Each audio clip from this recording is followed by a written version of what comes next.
بسم اللہ الرحمن الرحیم۔ آج ملک 8 اکتوبر 2024 کو شام یہ ویڈیو میں بنا رہا ہوں۔ میری صحت کے حوالے سے سوشل میڈیا پہ بہت ساری خبریں گردش کر رہی ہے اور حالیہ دھرنے اور احتجاجوں میں میری عدم شرکت کے حوالے سے میری بیماری کو بہانے کے طور پہ بھی اجاگر کرنے کی کوشش کی گئی، تو اس حوالے سے میں ضروری سمجھتا ہوں کہ حقائق عوام کے سامنے رکھوں۔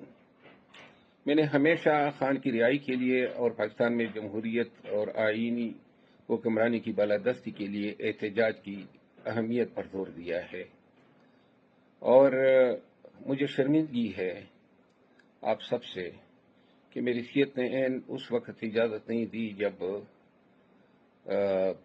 ورکرز نے اور پاکستانیوں نے ہمت باندھی، اور خدا کی قسم پاکستانیوں کی یہ ہمت دیکھنے کے لیے میری آنکھیں ترس گئی تھی۔ 9 مئی کے بعد جس طرح قوم کو ڈرایا گیا تھا، یہ ڈی چوک پہ دھرنے میں اور لاہور جلسے میں اور پنڈی کے جلسے میں جس طرح عوام نے جرأت کا مظاہرہ کیا، یہی وہ خواب تھا جو میں نے دیکھا تھا۔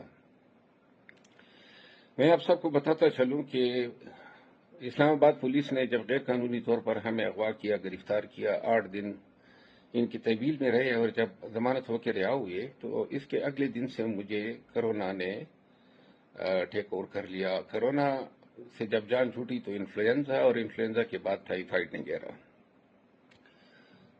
بہت ساری بیماریاں جو ہیں، اس سے نکاہت بھی ہوئی، وزن بھی کم ہوا، اور لیور فنکشن ٹیسٹ جو ہیں وہ بھی صحیح نہیں آیا۔ وزن بھی میرا جو ہے تقریباً 10 کلو کم ہوا ہے۔ زہر خورانی کے حوالے سے سوشل میڈیا پہ باتیں گردش کر رہی ہے۔ میں اس حوالے سے آپ سب کو بتاتا چلوں کہ جو بیماریاں مجھے لائق ہیں وہ میں نے آپ سب کو بتا دی، اور ان خبروں میں کوئی صداقت نہیں ہے کہ مجھے زہر دیا گیا ہے، گرچہ میں نے ابھی ٹیسٹ کرائے ہیں اور بھیجے ہیں، لیکن ایسے کوئی سمپٹمز نہیں ملے ہیں۔ لیور فنکشن ٹیسٹ اور یہ بیماریاں جو ہیں، ان سب نے جو ہے میرا حال خراب کیا ہے، اور ان حالات میں مجھے دعاؤں کی ضرورت ہے۔ میرا آپ سب سے وعدہ ہے، پورے پاکستانیوں سے وعدہ ہے، جس دن اللہ نے تھوڑی جان میں جان ڈالی، انشاءاللہ جس طرح 9 مئی کے بعد کسی ایک جلسے، جلوس اور کنونشن کو میں نے مس نہیں کیا، انشاءاللہ آپ سب کے آگے کھڑا ہوں گا۔